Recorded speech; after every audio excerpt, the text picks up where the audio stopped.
꽉 채웁니다. 그죠? 공생의 이전 기록도 있지만 공생의 3년 기간을 메인을 하는 거죠. 그 중에 3년이 365일 곱하기 3, 이 편제적인 이 3년의 시간들을 같은 집중도로 하는 게 아니고 3년의 생애 중에 중요한 사역의 내용들만 이제 추려서 담았겠죠. 담아도 마태, 마가, 누가 각각 다른 시각, 다른 편집의 패턴을 가지고 있는데 대체로 예수님의 십자가 사역이 가장 핵심인 거죠.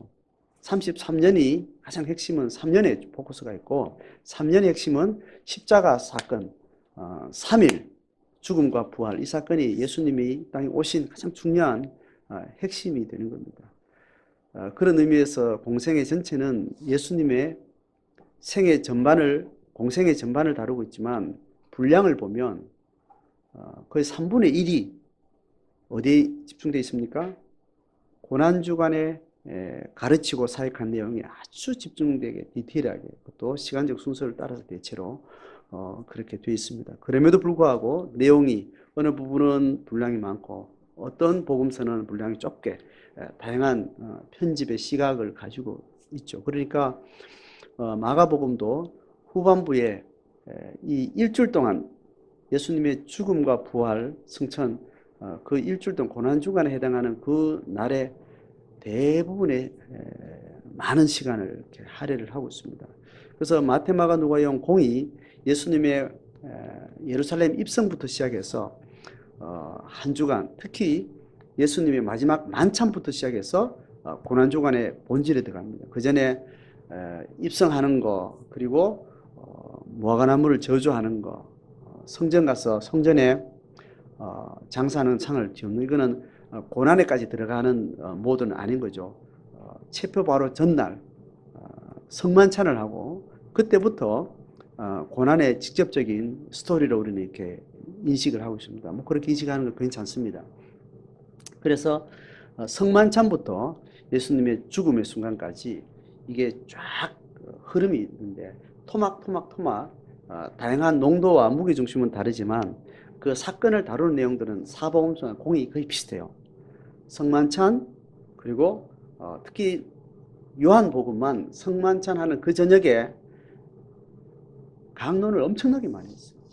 요한복음 12장부터인가 해가지고 한 몇 장에 걸쳐가지고 성만찬 자리에서 제자들에게 설교하는 내용이 광화의 말씀이라 가지고 빨간색으로 쫙 길게 되어 있습니다. 그게 요한복음 좀 특징이고, 사건적으로는 성만찬을 하고 나서 베드로가 날 팔 것이라는 이제 부인에 대한 이야기를 하고 베드로는 아닙니다. 나는 끝까지 따라가겠습니다. 뭐 이제 그렇게 이야기하는 그 이야기.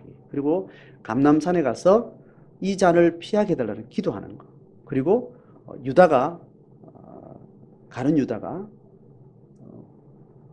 군인들을 데리고 와서 감람산에 예수님을 체포하는 거죠. 체포당하고부터는 이제 수인이 되어서 죄수의 신분으로 십자가 죽을까지 토막토막 스토리가 이렇게 이어집니다. 그러니까 지난주까지 감람산에서 겟세마네 동산에서 체포된 그 이후로 지금 이제 잡혀서 밤중입니다. 밤중에 잡혀서 이제 재판 과정에 들어가는 그 스토리를, 팩트 자체를 명확하게 기억을 하면 좋겠습니다. 그래서 지난주 52절까지 체포된 상태, 체포돼서 처음 간 곳은 복음서에서는 어딘가를 이야기할 때 크게 두 개입니다. 종교재판을 하고 또 로마 당국에 의해서 행정재판을 합니다. 형사재판. 두 가지 재판이 일어납니다. 이 부분이 사람들이 잘 이렇게 분명하지 않아요. 그 부분에 있어서 오늘은 종교재판을 합니다. 이스라엘의 종교 지도자들을 중심으로 해서 종교재판을 하는 게 오늘까지예요. 그리고 종교재판하는 중에 베드로의 배반 사건, 3번 부인한 사건, 이게 이제 그 밤에 일어나는 중요한 사건입니다. 그리고 나서 종교 지도자들은 이제 죽일 사형 언도를 받아내기 위해서 행정재판으로 이렇게 넘깁니다. 그러면 빌라도가 재판을 해요. 그렇게 해서 결국 그것을 CCB를 가려고 이렇게 하다가 재판에 사형 선고를 하고 사형 과정으로 빌라도가 넘겨주면 그 다음부터 또 고난받고 끌려가고 이제 죽으시는 과정이죠. 그래서 그 재판 그 두 가지는 우리가 설명을 잘 듣고 분리해서 이해를 잘 하셔야 되는 중요한 내용입니다. 그래서 오늘 종교 재판에 해당하는 53절부터 65절입니다. 자, 그렇게 해서 같이 읽도록 합니다. 53절부터 피아노 쪽에부터 교독합니다. 시작. 그들이 예수를 들고 대제사장에게로 가니 대제사장들과 서기 것들이 다 모이더라. 그가 예수를 멀리하라 대제사장의 신부가 대제사장들과 어부가 예수를 죽여 증거를 찾되 얻지 못하니 예수를 줬어 어디 증언하는 자가 아니냐 그 증언이 서로 일치하지 못하니라.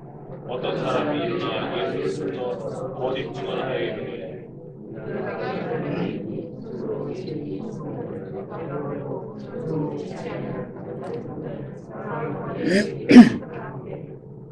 저희가 서로 일치하지 않다.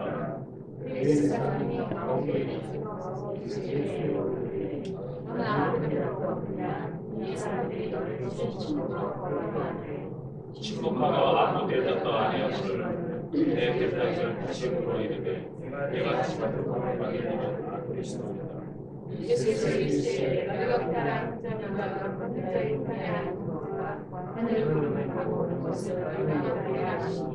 대제사장들이 자기 옷을 찢으며 이르되 그가 어찌 저 증인을 이루고 하리요.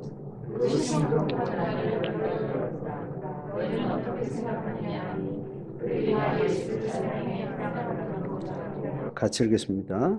어떤 사람은 그에게 침을 뱉으며 그 얼굴을 가리고 주먹으로 치며 이르되 선지자 노릇을 하라 하고 하인들은 손바닥으로 치더라.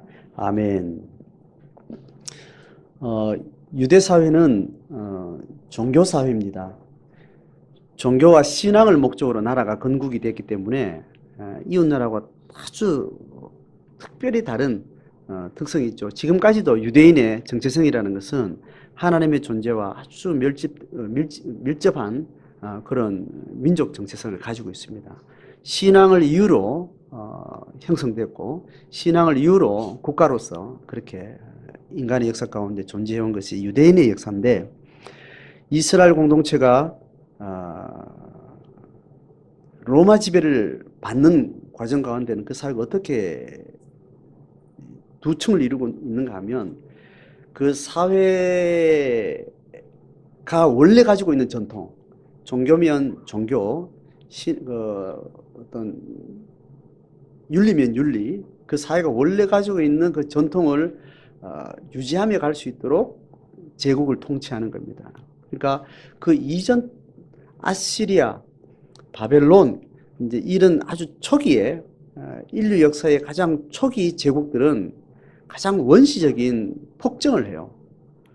그러니까 각 민족의 특성을 씨를 말리는 방식으로. 그래서 이스라엘 백성들이 포로기 이렇게 이야기하는 경우가 인류 역사 가운데 제국이 형성되면서 나라가 한 나라를 잡아먹는 방식이 아니고 나라가 주변 역사를 완전히 두루 섭렵해버리는 그런 식의 역사가 시작된 이후로 제국의 정치가 발전이 일어나는데 어떤 방식인가 하면 처음 아시리아에게 또 바벨론에게 제국이 이제 맡겨지고 아시리아와 바벨론 제국이 이스라엘을 처음 멸망시킨 겁니다. 북이스라엘을 아시리아 제국이 점령을 했습니다. 그래서 아시리아가 남유대까지 점령하려고 하는 중에 아시리아 제국이 바벨론 제국에게 먹힌 겁니다. 그래서 바벨론 제국은 아시리아 제국을 주도하게 되면서 더 제국의 힘이 커진 겁니다. 그래서 아시리아 제국이 북왕국까지밖에 점령 못하던 그 힘이 더 밑으로 내려가서 남쪽 유대까지 지배를 하게 되죠. 그래서 그 남유대는 애굽까지 통치하려는 이제 전선이 형성된 가운데 그 유대가 애굽에 붙을 거냐, 바벨론에 붙을 거냐, 뭐 그런 이제 정치적인 상황이 생겼던 거죠. 그렇게 시작된 바벨론 제국은 아주 제국의 통치 형태 중에서 아주 원시적인 형태입니다. 그거는 한 나라가 한 나라를 침범하고 한 민족이 민족을 침범하는 이런 제국으로 커진 역사 이전에 마을과 마을 싸움이 부족과 부족 싸움 이렇게 1대1로 그렇게 전쟁하는 방식에서는 이기고 나면 그 민족이 다시 보복하지 않도록 말살을 시켜요. 씨를 말려버리는. 그래서 완전히 주도할 수 있는 남자를 다 없애고 똑똑한 완족 다 없애고 개인 인력으로 노예를 삼을 만한 그런 사람들만 남겨서 자기를 가지고 있든지 아예 먼 나라에 팔아버리는 방식으로 그 시족이 아주 말살되는 방식이에요. 그런 방식으로 각축전을 벌이다가 어느 인류 문명이 커지게 되면서 전쟁을 해내고 한 나라의 힘을 아주 극단적으로 키울 수 있는 그런 문화가 발전하면서 전쟁의 어떤 문명들이 발전하면서 제국이라는 것이 형성을 하게 되는 거죠. 그 제국의 첫째 방식이 뭐였는가 하면 이렇게 씨를 말리는 방식입니다. 그러니까 이스라엘 백성들 다 포로로 잡혀갔다는 말은 각 민족이나 국가들을 딱 통치를 하게 되면서 그 통치 영역마다 다시 보복의 기회가 없도록 완전히 다 헤쳐놓는 방식입니다. 그래서 이스라엘 백성들은 다 포로로 잡혀간 겁니다. 그래서 떠중이들만 남아가지고 그렇게 있다가 이제 바벨론 제국이 끝나고 페르시아 제국이 다시 바벨론을 점령을 하게 되면서 바벨론 제국이 무너진 요인이 뭐냐면 억압 정책을 한 겁니다. 민족 말살 정책에는 다 씨는 말려놨는데 각 국가로부터 이 제국의 통치 개념이 뭐냐면 내가 통치하는 우리 중심되는 자기 자국이 있고 그 외에 많은 나라를 내가 통치할수록 이유가 뭐냐면 그 나라에서 가지고 있는 많은 산물, 농산물 그야말로 뺏어 먹을 것이 많아야 되는 겁니다. 그래서 옛날 통치는 한 번 해서 털어먹고 그냥 끝이에요. 그 다음날은 또 딴 나라 가서 또 털어먹고 이렇게 되는데 제국은 계속 관리하면서 두고두고 다 전쟁의 피를 흘리지 않아도 꾸준하게 10년, 20년 제한만 하고 있는 동안은 계속 내가 털어먹을 수 있는 그 방식이니까 이제 제국을 형성하는 거죠. 그렇게 해서 해놓으니까 씨는 말려놨는데 오랫동안 통치는 하겠는데 이게 다 집안이 거들난 상태인 겁니다. 그러니까 농사 짓는 기능도 다 망가져버려. 여는 농사 잘 짓고 여는 뭘 잘하고 다양한 특산물이 있어서 이렇게 받아들여야 되는데 이게 사회를 망가뜨려 놓으니까 이게 별로 얻어먹을 것도 없이 힘만 자랑하고 남는 게 별로 없는 겁니다. 그래서 다시 페르시아 제국은 이거는 별로 좋지 못하고 약간 위험성은 있지만 그 나라가 가지고 있는 문화적인 힘 또 어떤 각각 가지고 있는 고유한 문명들을 잘 살려서 그들이 가지고 있는 좋은 것들을 우리가 꾸준하게 받아 먹어야 되겠다. 이렇게 이제 전략을 바꾸게 돼서 포로 회복을 다 명한 겁니다. 그래서 느헤미야와 에스라가 다시 너 본토로 다 돌아가라.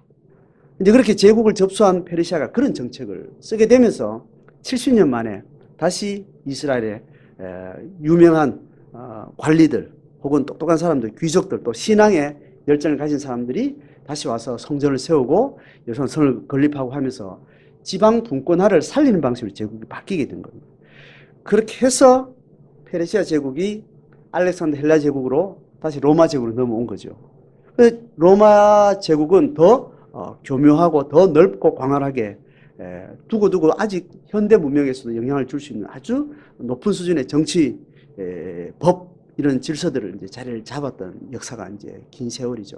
그래서 이스라엘 백성들이 예배를 드리고 종교의 어떤 가치들은 그들의 제국의 통치 이념에 문제되지 않는 이상 최대한 배려를 해주는 겁니다. 그래서 이스라엘 팔레스타인은 종교국가로 종교민족으로서 그들이 가지고 있는 문화에 대해서 전적으로 동의를 해주는 겁니다. 그 대신 군사, 정치, 법에 대해서는 로마가 관장을 하는 겁니다. 사회법, 종교법 이런 법들은 다 그 나라가 하는 방식대로 해줘요. 해주고 이제 군사와 정치 행정만 로마가 틀어지고 있는 겁니다. 그러니까 이제 그들이 나름대로 열심히 살도록 해주고 최대한의 세금을 받아가지고 본국으로 끊임없이 이제 받아가는 거죠.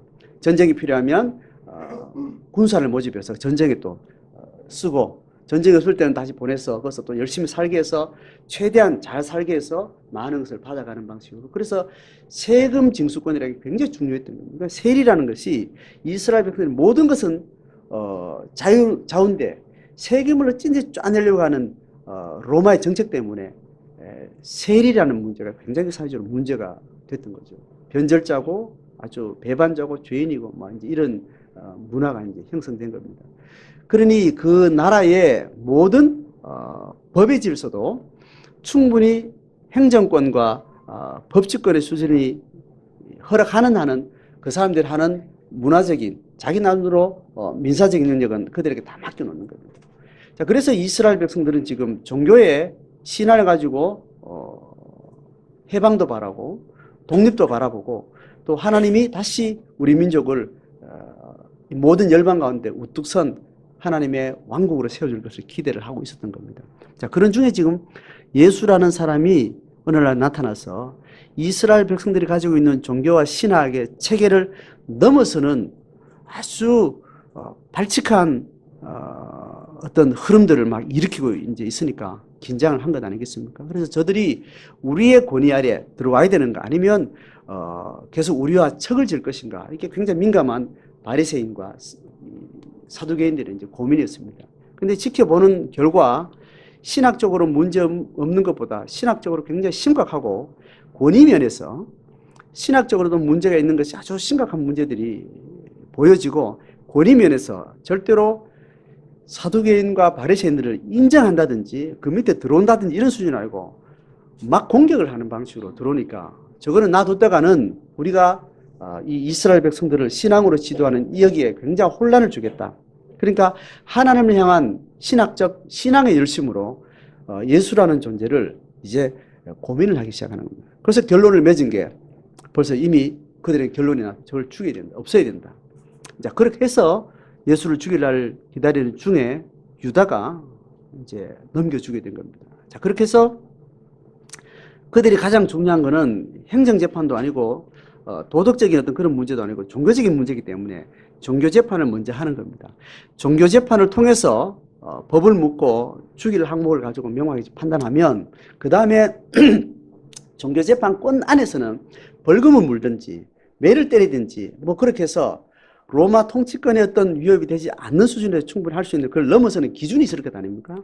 예를 들어 사람을 죽이는 일은 로마 정권이 가지고 있는 중요한 이제 문제가 되는 겁니다.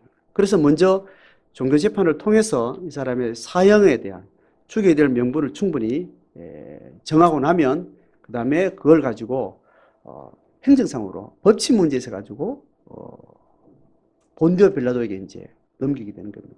그래서 오늘 이 사람들이 먼저 공의의 사내들인이라고 사내들인이라는 이름은 성경에 나와 있죠.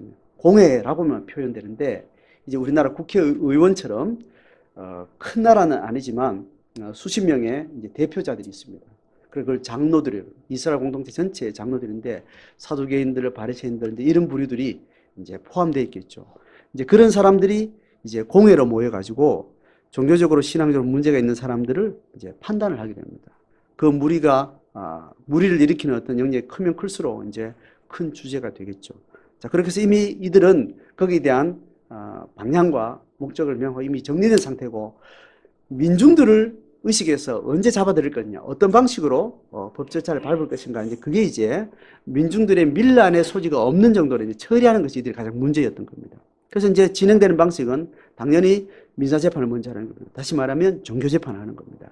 행정당국 법과 행정의 영역이 아닌, 형사 영역이 아닌 로마 정권과 상관없는 이스라엘 백성 공동체 안에 있는 민의적인 영역에서 이제 재판을 하기 위해서 대제사장 집으로 이제 끌려오게 된 겁니다. 그래서 오늘 민사재판, 종교재판을 오늘 다룹니다. 그래서 오늘 읽은 53절부터 65절까지는 59절까지가 한 달락, 그리고 60절부터 65절까지 한 달락입니다. 자, 내용을 우리가 일단 잘 살펴보면 좋겠습니다. 예수를 끌고 대제사장에게로 가니 거기에 대제사장들과 장로들과 서기관들이 다 모였더라. 종교 지도자들은 다 모였습니다. 그리고 대부분 바리새인들이라기보다는 사두개인 계층들이 중심이 되는 겁니다. 제사장 직은 사두개인들이 거의 점령을 하고 있습니다. 그리고 임기가 있기 때문에 그 사두개인들의 신학적 동료들하고 그리고 그들은 대부분 집안의 한 가문의 어떤 그런 흐름 속에 다 한 통속이에요. 그러니까 오분의 삼촌이 대제사장 했고 작은 아버지가 또 뭐 하고 뭐 이렇게 그 집안에 나눠 먹기를 하는 겁니다. 그렇게 해서 대제사장들이라고 해요. 그들은 큰 사내들인 그 공의회의 대표로 다 구성을 가지고 있고 뭐 이제 그런 그 밑에 하부 계층에 또 종교적인 역할을 하는 서기관들, 지적인 신학을 담당하는 이제 그런 사람들이 같이 이권을 나눠 먹고 권력을 나눠 먹고 그렇게 이제 유지가 되고 있는 거죠. 그래서 가야바 뭐 이렇게 이름이 나오는 대제사장, 현직 대제사장 이름이 가야바고 또 뭐 이제 장인이 있고 뭐 그렇게 장인이 먼저 선임자고 지금 이 당시에 대제사장은 가야바였던 것 같아요. 그건 이제 마가복음의 이름이 거명되지 않습니다. 딴 데서는 또 다른 복음서에 그 이야기가 나옵니다. 오늘 마가복음은 그 이름이 중요하게 이야기하지 않고 그냥 대제사장 집에 갔다 그랬습니다. 아마 관저 역할도 하는 또 그리고 바로 지척간에 한 울타리 안에 장인도 살고 사회도 살고 뭐 그런 식의 분위기였을 것 같아요.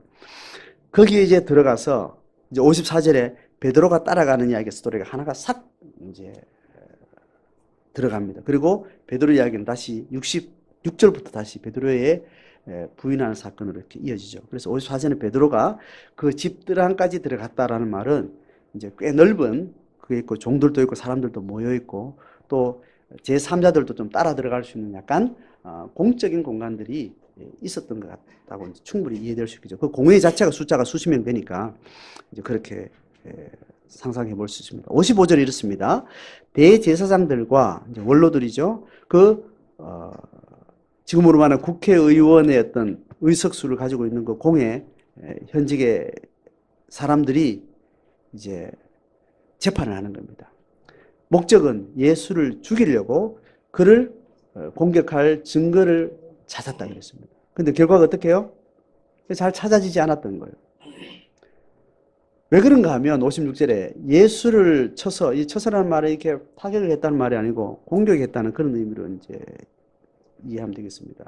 거짓 증언한 자가 많았다는 거예요. 자, 그러니까 어떤 예수의 가르침이나 어떤 삶을 우리가 충분히 모으면서 그거를 공적인 어떤 자료로 삼으려면 그게 공적 재판에서 공개를 해야 되는 겁니다. 그러니까 자기 목적에 예수를 죽이는 죄책을 잡을 수 있는 그런 증인들을 가짜로 세운 거예요. 근데 지금 내용 뒤에 이야기 들으면 예수님이 충분히 그런 이야기는 우리가 다른 본문에서도 예수님이 했던 말을 지금 이야기하거든요. 그러니까 그거를 어느 날 언제 몇 시에 이 재판하는 이 주체들의 입맛대로 공론화시킬 수 있는 누구를 세웠는데 그게 실제로 했던 말을 하더라도 그것을 공론화하려면 나는 언제 어떤 식으로 나 이렇게 들었습니다라고 자기들 입맛에 맞는 말만 딱 해야 되니까 그런 사람을 가르쳐서 세웠겠죠. 자, 그렇게 해서 증언을 하는데 거짓 증언을 하는데 그 거짓 증언이 오케이 만장일치 이렇게 넘어가는 식으로 순조롭게 되지 않았다는 거예요. 이유가 뭔지는 잘 기록하진 않은데 그 증언이 서로 일치하지 못했다라고 이야기를 해요. 이 디테일한 내용들을 뭐 법원의 서기가 기록하듯 해놓은 게 아니고 신앙의 관점을 가진 마가의 기록이기 때문에 재판 내용이 자세하게 된 건 아니에요. 그냥 우리가 상상을 해서 어떻게 됐을 것인가 생각할 때는 어떤가 하면 그렇게 증인을 세웠을 것인데 그 증인의 말만 듣고 다 아닙니다. 이의가 있습니다. 이런 말이 없이 그냥 지나가면 그것을 제목으로 삼고 보면 결론이 날 텐데 그렇지 않았다는 거죠. 그래서 서로 일치 않았다는 말은 그렇지 아닙니다. 그렇지 않습니다라고 말하는 사람들이 있었을 거라는 거예요. 그게 어떤 다른 증인으로 나온 게 아니고 공의의 멤버십을 가진 어떤 권위를 같이 가진 사람들이 그렇지 않다는 의사를 이야기를 했을 수도 있고 그거에 대해서 같이 죄가 있다고 손들지 않는 그런 어떤 법적인 절반이면 절반, 3분의 2면 3분의 2 법적으로 어떤 결론을 낼 수 있는 수적인 어떤 그런 것이 결론이 안 났다는 겁니다. 예수님 잡혀가실 때 예수님 십자가를 대신 이렇게 지고 간 사람이 누구죠?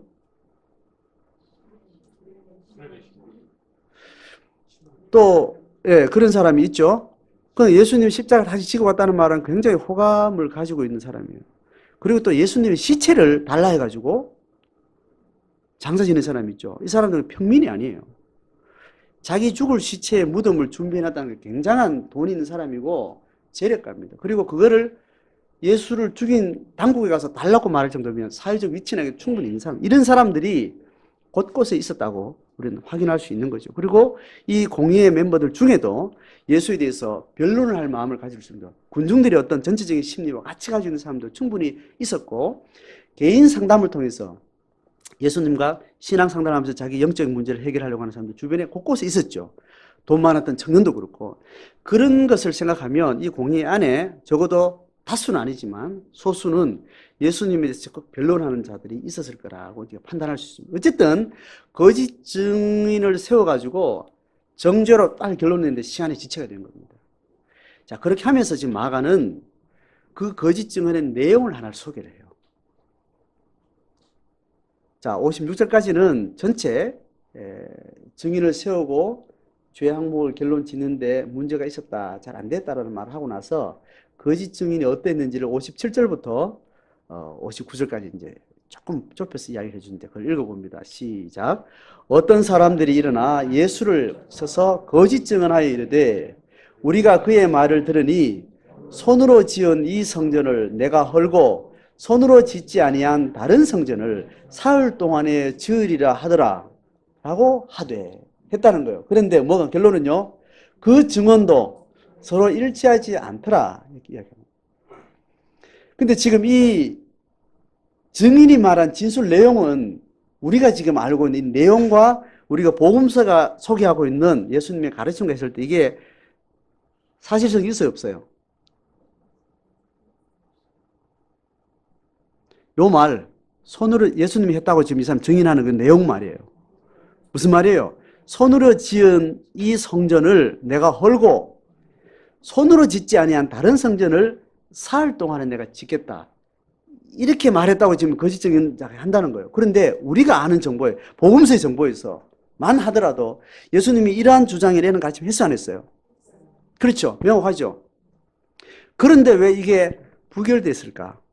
이렇게 생각하면 내가 아까 한 말대로 그 내용은 참일지 모르지만 그것이 증인이 될 때는 나는 맨날 며칠은 뭘 모시에 이 말한 걸 내가 들었습니다라고 이렇게 말을 해야 될 거 아니에요. 그러면 그 항목은 언젠가 말을 했을지 모르지만 그걸 반박하고 싶은 사람은 그 말이 들었으면 이렇게 말 안 하고 어떻게 말해요? 당신은 그날 그렇게 있었던 사람 아니잖아요. 이렇게 뭔가 다른 변론을 통해서 그 말이 성사가 되지 않도록 뭔가 다른 변론이 가능하겠죠. 그런데 우리가 이 어설픈 복음서에 있던 정보만 봐도 이 말은 명확하게 하려고 했던 말입니다. 그러면 이해가 되겠죠, 그죠? 그렇게 해서 어쨌든 자꾸 이게 증인의 말이 합당한 결론은 나지 않았던 겁니다. 근데 마가는 왜 이걸 기록했을까? 거짓 증인이 증언을 세운 이 내용이 지금 요 이야기 말고 60절부터 나가면 또 다른 이야기 또 이렇게 또 신문을 해요. 대제사장이 또 신문하면서 또 이제 어떤 거리를 찾아요. 찾는 때는 증인을 세워서 말하는 거, 네가 이런 말했다고 들리는데 이게 네가 맞냐고 이제 이렇게 직접 신문하면서 죄의 항목을 이제 추궁을 하는 거죠. 어떤 그런 이야기 중에 거짓 증인이 세워가지고 증언했던 이 내용은 마가가 명확하게 기록이 될 필요가 있었던 거예요. 우리가 알기로 이 명제는 예수님의 메시아 사역에 아주 중요한 사건. 그리고 또 이 문제는 예수를 죽여야 되겠다고 결심하게 된 중요한 계기가 되기 때문에 신학적 이야기를 하는 겁니다. 그래서 성전, 토라, 그리고 하나님의 신성을 정리하고 있는 신학, 이런 부분에서는 뭐 완전히 너무 민감한 거죠. 목숨을 걸고 이제 싸우는 게 유대인들의 신앙의 열심인 것 아니겠어요? 안식일 정도, 뭐 이런 것들. 그러니까 성전을 가지고 이렇다 저렇다 이렇게 이야기하는 건 도무지 용납 불가한 이제 그런 가르침 중에 하나였던 겁니다. 자, 그래서 이제 예수님이 성전을 내가 헐고 다른 성전을 짓겠다. 자, 이 부분을 오늘 좀 우리가 주목하면 좋겠습니다. 마가는 이 예수님의 신문 과정을 통해서 예수님이 죽어야 될 이유를 법정에서 찾아가는 그 과정 가운데 죽여야 될 이유를 논의했던 이 내용을 중요하게 기록하면서 그들의 신학에 저촉이 될 수밖에 없었던 것은 예수님의 사역에 목숨보다 중요하고 예수님의 십자가 사역에 가장 중요한 신학을 담고 있기 때문에 마가는 이것을 재판 과정의 내용을 통해서 예수님의 가르침과 초대교회 신학을 명확하게 유대교와 변별되는 그 부분들을 기록을 한 거죠. 그래서 이걸 우리 오늘날 예수 공동체, 예수님이 초대교회를 일으키며 신학교를 시작한 중요한 신학의 주제를 오늘날 우리의 신학에 비춰서 신앙의 어떤 분명한 핵심을 좀 고민을 할 수 있으면 좋겠습니다. 뭐 우리가 다 아는 대로 그거예요. 자, 예수님이 했다는 그 직접 화법만 같이 한번 읽어봅니다. 시작. 손으로 지은 이 성전, 같이 읽습니다. 시작. 손으로 지은 이 성전을 내가 헐고 손으로 짓지 아니한 다른 성전을 사흘 동안에 지으리라. 자, 결국 예수님은 이 가르침을 같이 중요하게 생각했고 그 가르침은 지금 마가가 이거를 쓰고 있는 동안 초대교회는 유대교와 지금 가장 척을 이루면서 불신자와 싸움보다는 유대교와 싸움이 가장 치열한 상황 가운데 불신자들은 저들이 종교인인가 보다 이렇게 말하지만 유대인들은 저 인간들은 신성을 모독하는 우리의 원수다 이렇게 덤비기 때문에 초대교회가 가장 어려웠던 것은 유대교의 핍박이었어요. 그리고 신앙적으로도 유대교의 가르침과 굉장히 이렇게 헷갈리면서 많은 영적인 문제가 있었던 겁니다.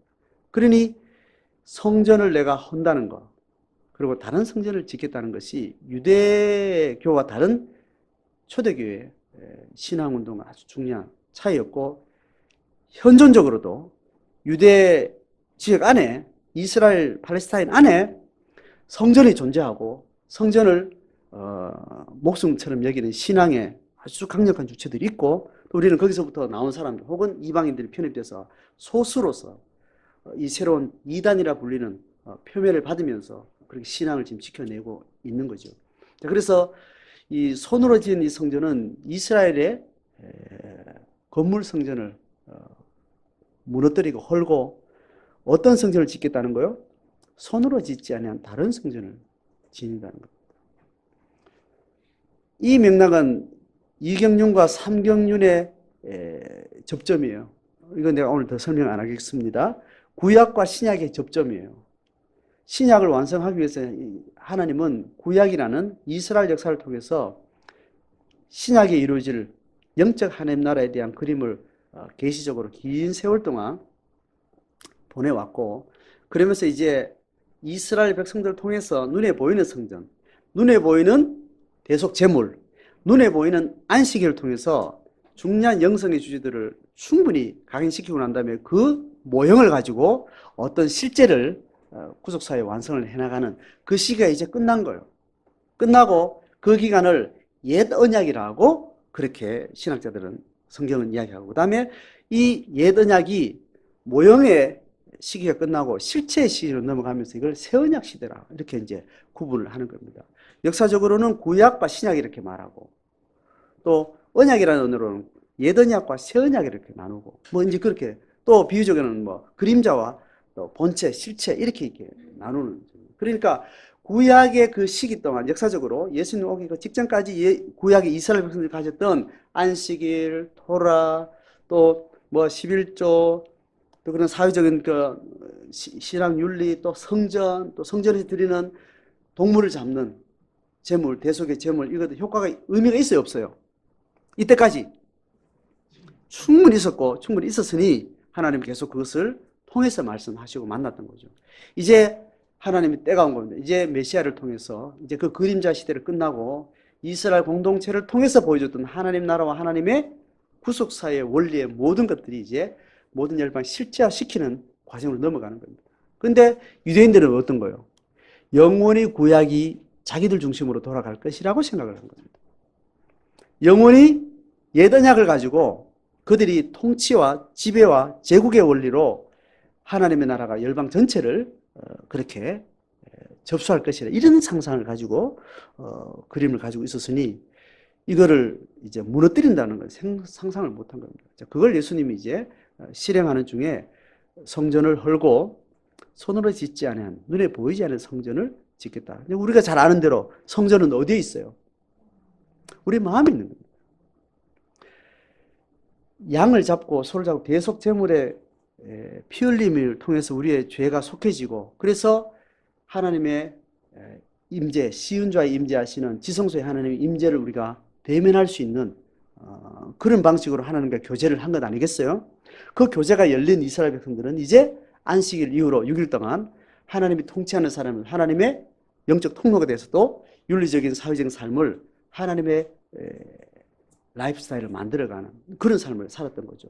이제 그렇게 하니까 이스라엘 백성 성전의 실제적인 거리 안에 들어있는 사람 외에는 이 하나님 임재경을 못하게 되는 거예요. 최소한 멀리 디아스포라로 다른 나라에 흩어졌다 하더라도 삼절기만큼은 와서 하나님의 성전에 와서 대속 제물을 피를 뿌리고 그렇게 하나님의 예배자로서 그렇게 끊임없이 자기와 소통하는 하나님의 경험을 해야만 신앙의 삶이 가능하니까 이제 이걸 넘어서는 성전이 필요했던 겁니다.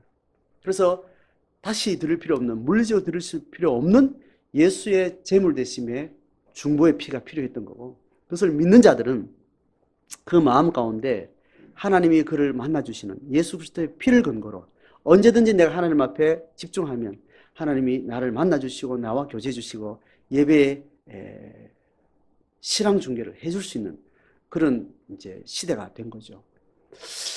그러니까 아날로그 시대에서 어디로 넘어간 거예요? 디지털로 넘어가는 방식입니다. 전자시대로 넘어간 겁니다. 텔레파시라는 게 이제 무선이라는 이제 이런 이제 전자시대가 된 것처럼 신학의 시대도 그렇게 이제 바뀌어진 거죠. 자, 그래서 손으로 지은 이 성전은 이 마가가 이것을 기록하는 초대교회 공동체는 굉장히 신랄한 사건이에요, 사실은. 지금도 그 때문에 지금 핍박을 받고 있고, 저 멀리 지금 성전에서 예배를 드리고 있고, 이러니까 굉장히 주전지. 우리는 이미 많이 넘어왔음에도 불구하고, 우리가 더 중요한 것은 뭐냐면, 오늘도 손으로 지은 성전에 대한 추구가 교회 안에서 끊임없이 일어난다는 거예요. 자, 이거는 종교적 의미로 이스라엘 유대교에서 있는 그 성전이 실제가 되는 게 아니고 그게 뭐냐면 눈에 보이는 방식으로 눈에 보이지 않는 방식을 대체하려고 하는 이 성향이 끊임없는 영적 싸움 가운데 있는 거예요.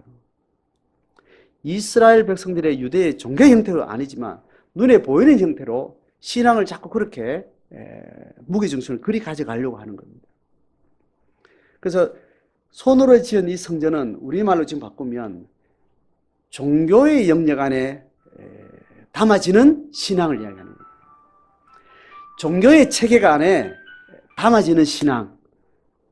자, 이게 어떤 걸까요? 종교라는 영역은 기독교 외의 다른 종교도 함께 공유하는 영역입니다. 종교라는 영역 안에 담고 있는 부분들은 다른 종교에도 있고 기독교라는 종교에도 있는 게 뭘까요? 자, 이제 대답을 하셔야 됩니다. 예?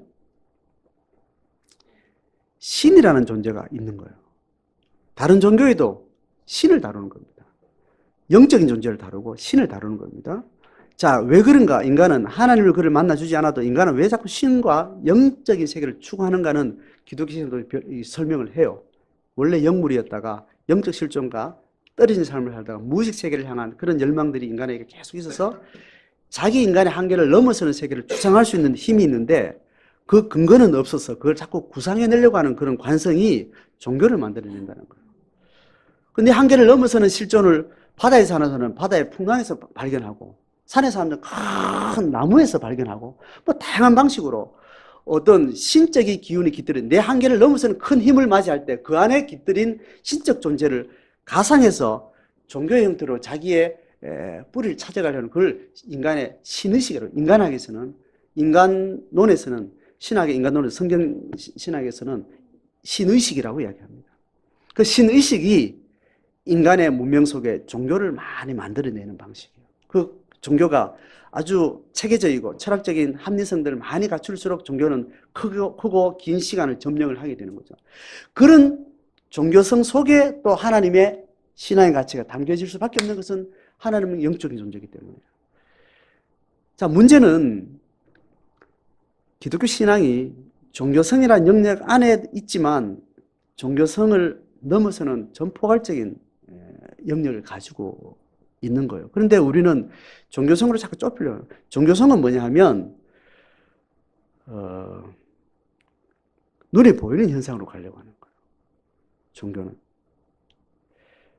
그러니까 인간이 만들어놓은 신을 향한 추구는 계속 그걸 붙들려고 하는 거예요. 확보하려고 하기 때문에 그걸 어디다 하려면 우리는 눈에 보이는 존재이기 때문에 눈에 보이는 존재에다가 눈에 보이지 않는 존재를 자꾸 담아내려고 하는 거예요. 그게 이제 종교와 신학이 나오는 겁니다. 근데 기독교 신앙은 그걸 훨씬 넘어서는 영역을 가지고 있는 거예요. 그래서 기독교 신앙 안에 종교의 형태를 가지고 있는 건 첫 번째는 신이라는 존재예요. 그 다음에 뭐가 있겠어요? 다른 종교들도 가지고 있는 거. 그건 뭐예요? 특정한 날, 특정한 시간, 특정한 공간 이런 거예요. 특정한 날은 언제예요? 나름대로 종교의 어떤 의미를 담는 날들이 있어요. 뭐 그 신이 뭐 탄생한 날, 다양한 그 날들을 정하는 거죠. 불교도 그런 거 있겠죠, 그죠? 절에 가는 날이 중요하겠어요? 집에서 그냥 일상생활 한 날이 중요하겠어요?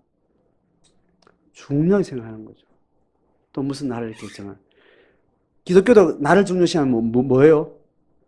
지금 구약의 모델은 뭐예요? 안식이라는 날을 중요하게 생각하는 겁니다.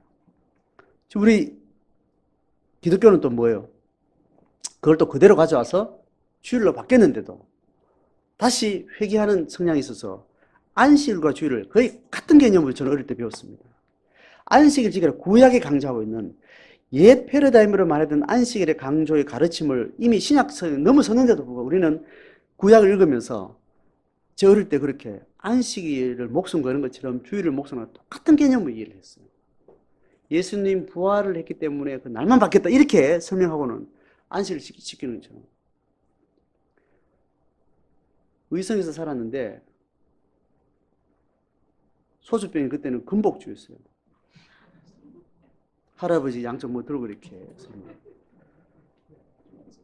금복주 병 하나 주면 5원입니다. 지금 뭐 우리로 생각하면 5천 원 정도 되는 애 5원부터 엿가락을 하나씩 주는 겁니다.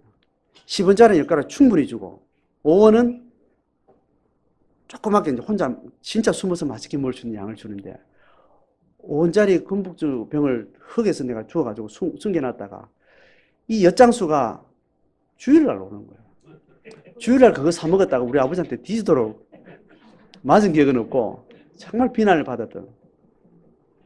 그래 그 금복주병 엿장수를 먹을 거라고 숨겨놓고 이렇게 그 흙 묻은 금복주병을 내 위에서 봤던 시간 아직 그림이 선해요. 그거 바꾸는데 10원짜리 보통 주면 주는 양이 있는 걸 딱 절반을 딱 쪼개가지고 톡 쪼다 이렇게 주는데 그거 가지고 맛있게 먹고 요거도 먹었어요. 주일이라는 개념을 그렇게 목숨 걸면서 첫 신앙의 아버지의 어떤 신앙 속에서는 그런 걸로. 그럼 그때는 아버지뿐만 아니라 그 모든 교회가 그렇게 해온 거죠. 이걸 아니라고 내가 알게 된 게 청년 때니까 20년 동안 속았다는 그 분노가 엄청났어요. 교회가 성전이라고 했던 거. 11조 뭐 지키고 성전 지키고 주일 성수 이렇게 강조하면서 내 사춘기 시절부터 내가 인생에 대해서 고민되고 미래에 대해서 고민되고 신앙을 어떻게 살까라는 삶에 대한 주제에 대해서 아무 말도 교회가 해주지 않는 그런 답답하고 눌린 이런 시기를 그렇게 청년기까지 고민하게 지내오다가 그 답답함이 이 참된 복음에 대해서 가르치고 나서 교회가 나를 속여왔고 속여온 건 말하는 것 뿐인데 속여온 거는 그 당시에 내 혼자 자취생활하면서 이렇게 겪었던 내적인 답답함과 고립된 이렇게 이 아픔들에 대한 이렇게 반작용으로 교회가 이걸 숨겼다는 그걸로 정서적으로 막 이렇게 품어져 나왔던 것 같아요. 그래서 그때 내가 늘 머릿속에 말을 내뱉은 건 아닌데 20년 동안 내가 쏘아왔다 이렇게 이제 늘 그렇게 마음속에 이 교회를 내가 그만둘 수 없다 내가 폭파시켜 버린다 이거 술탄 까버린다 막 그런 분노들이 이렇게 새로운 복음에 대한 깨달음과 함께 모든 억눌렸던 것 어릴 때부터 이렇게 있던 억눌려 주일날 짜장면 안 사 먹는 것이 굉장히 내 프라이드고 주일날 가게 안 가는 것이 굉장히 자부심이고 주일날 가는 것들 차 타고 뭐 어디 돌아다니는 것들은 완전히 저는 뭐 예수를 팔아먹는 인간처럼 그렇게 아주 경직된 상태에 있다가 그런 자유함을 이렇게 겪고 나서 이게 교회가 엄청난 문제가 지금도 우리는 그런 의식 속에 있습니다. 이렇게 교회가 조장하지 않는 시대가 이미 됐어요. 이미 이제 이거는 이제 직접으로 그러니까 공개가 된 시대인데 불구하고 많은 기독교인들은 거기에 붙들려 있고 그게 철폐됐다고 해서 이게 되느냐? 그렇지 않습니다. 우리는 모형을 중요하고 자기 형태에 딱 개념 잡힌 것에 하나님을 딱 고정하려고 하는 생각이 너무너무 많이 있습니다. 그래서 손으로 지은 성전이라는 것은 우리의 삶 전체를 가지고 이야기할 때는 윤리와 행위의 문제로 우리의 삶을 보는 관점을 이야기하는 겁니다. 행위의 문제. 입으로 내뱉었던 단어, 여기에 모든 존재 기반을 두는 게 세상이에요. 근데 조금 나라가 발전하면서 문명 발전하면서 그 사람의 마음을 알아보는 거. 행간을 알아봐라. 이렇게 소통에 대한 이야기는 우리나라 잘 살게 되면서부터예요. 인간의 가치가 그게 전부가 아니라 정신적인 문화적인 게 중요하다. 이런 것들은 이제 일반 학문에서도 이야기돼요. 그렇지만 법과 치열한 문제는 결국 내뱉었던 말, 행동이나 행위, 거기에 모든 객관성을 기준을 삼고 있습니다. 거기에 우리가 익숙하게 살았던 사람은 내 자신을 돌아볼 때 혹은 다른 사람을 볼 때 그 사람을 뭐로 보는 거야? 무슨 말 했는가 저 사람? 무슨 행동을 했는가? 이런 것으로 모든 기준을 삼고 그걸로 자기 인생을 이해를 하려고 그러고 생각을 하고 있는 겁니다. 하나님은 인간의 본성은 내면 안에 영에서부터 인격에서부터 그 다음에 행위와 윤리적인 행동으로 나타나는데 인간의 본질은 가장 근원에서 하나님 우리를 만나려고 하는 겁니다. 그러니까 손으로 지은 삶의 영역에서 손으로 짓지 않은 영역 하는 것, 인간의 가장 심층의 근원에서 하나님 우리를 만나려고 하는 겁니다. 지금 성전이라는 것이 있어서 우리가 신앙이 그렇게 형성되는 게 아니고 우리가 예수 믿지 않는 세상에서 대부분 눈에 보이는 것을 기준으로 삼고 살던 모든 걸 판단하고 고민하고 논리를 추적하고 삶을 그렇게 구성하던 것들을 심층에서부터 거기서부터 내 삶의 기반을 만들어갈 수 있도록 그렇게 신앙생활을 그렇게 해야 된다라는 거죠. 그리고 하나님은 거기서부터 우리 인간을 근원적으로 만나려고 하는 겁니다. 예수님의 이 말은 이제 내가 모든 사람을 눈에 보이는 것, 마음의 심중에서 영의 깊은 곳에서 그 지점에서 내가 만나겠다.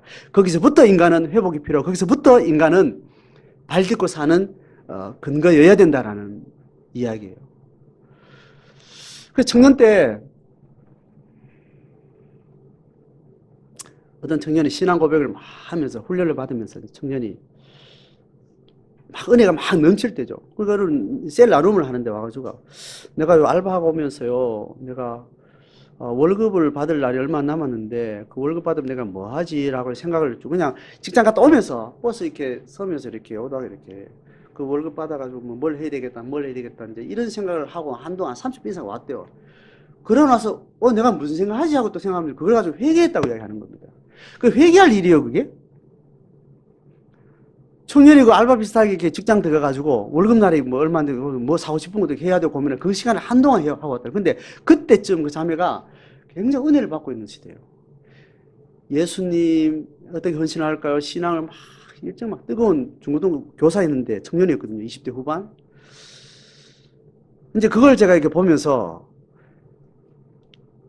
하나님을 만나는 신앙의 어떤 정확한 영역을 포커스를 갖추면 내가 어떤 행동하기 이전에 내 마음에 일어나는 생각, 내 마음 의식하는 의식, 그리고 나도 모르게 남들에게 보여지지 않는 내만이 또 나를 집중해야만 보이는 나의 생각과 고민을 그 집안에 대해서 거기서 양심의 가치를 느끼는 거예요. 보통 사람 그렇지 않죠.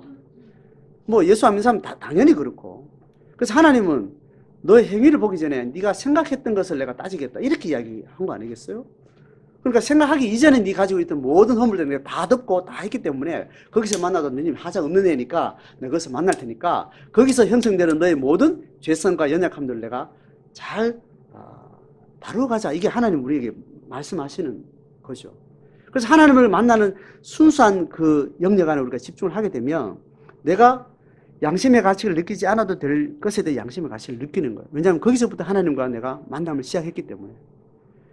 예수님은 이걸 우리에게 요구합니다. 근데 우리가 지금 이 본문을 보면서 예수 그리스도의 복음을 우리가 받고 나서 우리가 신앙을 어떻게 살아간다 할 때는 이 지점이 항상 있어야 되는 거예요. 문제는 예수 믿는 사람들은 항상 그걸 묻죠. 내가 누굴 밥을 하나 사줘도 밥 사줬네 고맙습니다 뭐 잘했습니다 뭐 돈은 있었나 이렇게 이야기 안 하고 우리는 어떻게 물어요? 무슨 마음으로 밥 사줬어요? 이렇게 묻는, 이 짜증나는 거예요. 그죠? 우리들은 그게 익숙하죠. 나중에 가서 뭐 데려주고 말로 받으려고 했는지, 아니 저런 게 먹은 게 있어가지고 그런지, 뭐 그 사람한테 뭐 내가 무슨 비굴한 이야기 해야 될지, 뭐 밥 사준 동기는 많잖아요. 근데 우리는 그걸 묻잖아요. 신앙의 기반은 그 마음에 네가 인간적 욕심을 했는지, 참 사랑해서 했는지, 뭐 다양한 마음들이 있기 때문에 어떤 마음으로 했어요라는 우리 일상으로 하는데, 밖에 나가면 그걸 물어요, 안 물어요? 안 물어. 네 사줬니? 왜 사줬니 묻잖아. 네 사줬으면 나는 반드시 나도 사주고 말 거야. 네 사준 걸로 뭔가 말하기 전에 나는 사줄 거야. 이런, 또 얻어먹고 싶고, 뭐 사주고. 이 피상적 행위에만 다 초점을 맞추고 있으니까 내 속을 왜 했는지, 무의식 속에서 내가 해줄 마음이 생겼는데 왜 생겼는지 추적하는 게 별로 내 안에 훈련이 안 돼 있습니다. 그러다 보니까 내가 어떤 좋은 일을 했든지 나쁜 일을 했든지 그걸 왜 했는지 묻지 않는 거예요. 그래서 살다가 어느 날 열심히 살았어. 그때 것만 물으니까, 그때 그 먹은 남자가 열심히 산 남자를 잘한다고 판단해서 살아왔는데 어느 날 내 마음이 망가지고 엉클어져 있는 거예요. 심리학자, 상담 심리적으로든지 신앙적으로든지 내 엉클어진 상황들이 너무너무 고통스럽고 힘든 상황들이 됐는데 왜 그런가 가만히 생각하니까 이게 언제부터 꼬였어요? 6개월 전부터 꼬인 거예요. 언제부터 꼬인지도 모르겠어.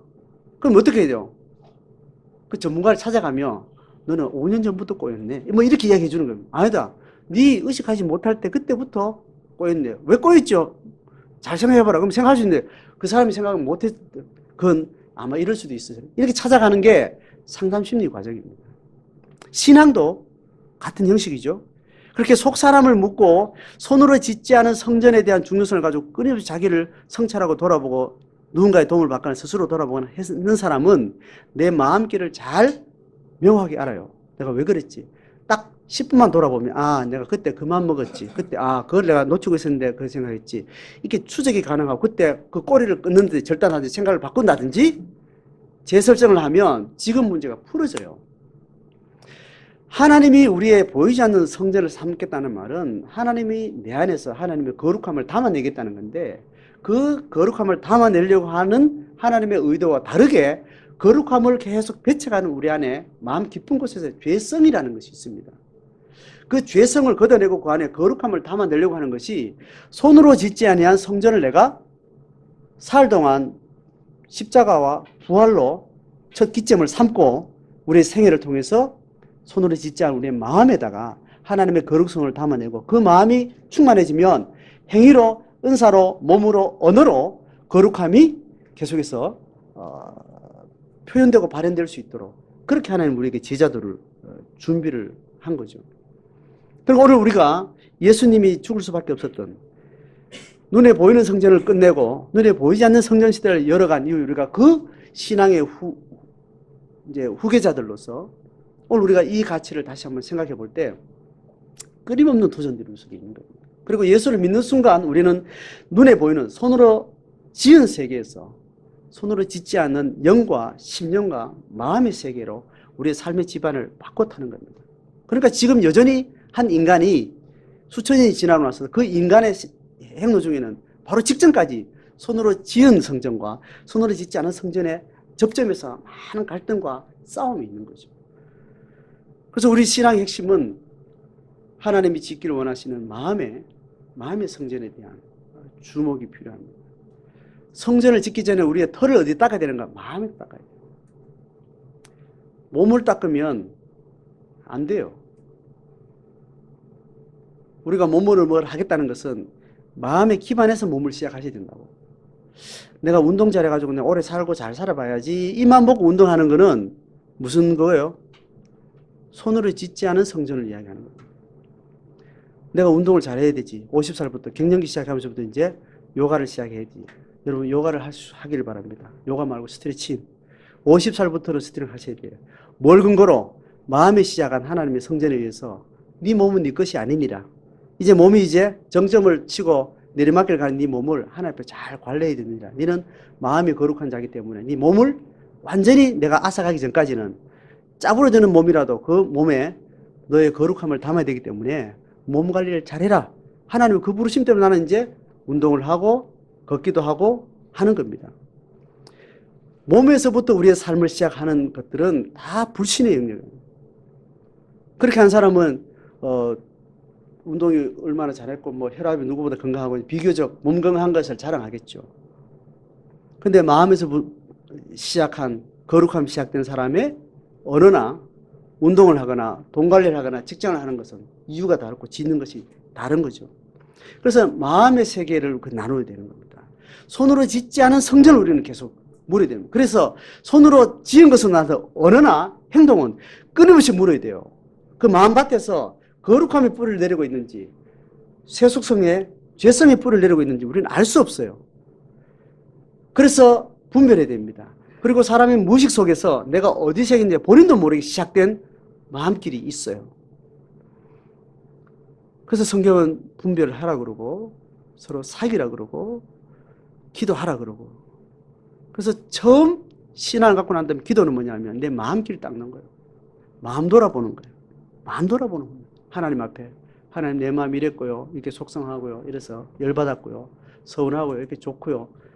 그래서 하나님 나 이거 했습니다. 11조 해서 이래 했고요. 나 남 많이 도와줬어요. 이런 기도는 본질적인 기도를 벗어날 가능성이 많습니다. 마음을 기반하지 않고, 그래서 하나님 앞에 거래를 하잖아요. 하나님 이렇게 수고했는데 하나님 이렇게입니까? 뭐 이렇게 이상한 이제 기도를 하는 겁니다. 내가 뭐 때문에 이렇게 고생했는데 이런 취급을 받아야 됩니까?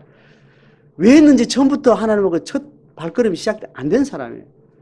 겉으로 짓는 성전의 수준에서 하는 기도들이에요. 그러니까 많은 부분에 행위와 기도나 많은 경건의 그릇들이, 겉모습들이 얼마나 하나님이 근본 지으려고 했던 손으로 짓지 않은 성전에서부터 출발하지 않은 영역일 수 있는 거예요. 셀 모임에 네가 하려는 거예요. 교회 공동체는 그걸 하려고 하는 거예요. 손으로 짓지 않은 신앙의 길을 걷는 것, 이게 제자도의 길이고, 이 제자도를 잘 걷기 위해서 우리는 이 걸음을 한 걸음 더 디딜 수 있기를 바랍니다. 자기 마음길이 폭로되더라도 부끄럽지 않는 것은 괜찮다. 예수님 다 이야기했거든. 3일 만에 하나님 다 지어놨어요. 괜찮다. 네 거짓이 폭로되고 수치처럼 폭로되더라도 너를 용서한 그리스도의 사랑만이 커질 뿐이지 절대로 네가 상할 필요 없다. 그래서 끄집어내는 괜찮다고 하나님이 선언하셨어. 그 믿음을 가지고 끄집어내서 실제로 내 생애 집을 지을 때 거룩함으로 짓기 위해서 내 안에는 죄성을 무너뜨리고 고백하고 회개하고 돌아서고 끊임없이 성전에 보이지 않는 성전을 지어가는 그 제자도의 길을 걸어가는 것이 우리의 소명입니다. 그래서 지금 내가 가지고 있는 영역에서 한 걸음 더 전진하고 진보할 수 있는 걸음들을 끊임없이 해가 바뀔 때 매번 은혜 앞에 설 때마다 그걸 돌아보고 내딛는 거죠. 그래서 많은 나눔을, 마음 나눔을 하지 않고 그 사람만 나눴다면 이제 마음 나눔을 시작해보는 겁니다. 자기가 했던 수익이든지 정확히 인식을 거기서부터 조금 더 하려는 도전들을 우리가 하나님 앞에 받는 거지요. 그래서 많은 이야기를 했다면 그 사람 이야기를 좀 줄이고 속 사람 얘기를 많이 하는 방식으로, 그 사람의 일을 줄여야 100단어를 말하는데 속 사람의 말을 우리가 담아낼 수 있고, 담아내는 만큼 내 마음길을 내가 확인할 수 있고 그 속 사람의 사귐이 가능한 겁니다. 그런 마음으로 오늘 주님이 죽으신 이유, 3일 동안 십자가에 지신 그 이유가 손으로 짓지 않은 다른 성전을 짓기 위한 것은 내가 믿음을 시작하는 걸음부터 시작됐습니다. 그 걸음을 오늘부터 잘 사시고 그 주님의 신앙의 핵심 가치를 우리가 개인 영성 안에서, 교회 공동체 안에서 잘 세워갈 수 있기를 주의 이름으로 축복합니다.